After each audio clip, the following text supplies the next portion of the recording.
राज्याचे जाणते राजे आणि भावी मुख्यमंत्र्यांना घरी बसवलंय। राधाकृष्ण विखे पाटलांनी शरद पवारांना हा टोला लगावलाय। मवियामधील मुख्यमंत्री पदाच्या दावेदारांना देखील विखेंनी टोला लगावलेला आहे।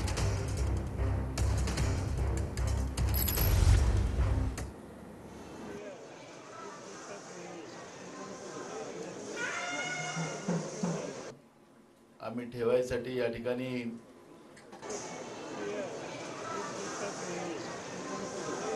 की आपण राज्याचे जाणते राजे आणि अनेक भावी मुख्यमंत्री यांना घरी बसवलं, हे सगळ्यात मोठी उपलब्धी आपण मित्र आपण करून दाखवलेली आहे।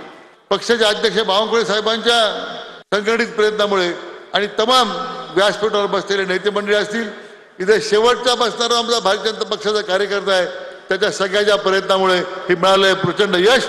मित्र, आपल्याला उद्याच्या स्थानिक स्वराज्य संस्थेमध्ये 100% भाजप करून दाखवायचं आहे। हा संकल्प या ठिकाणी आपण घेऊन जायचं।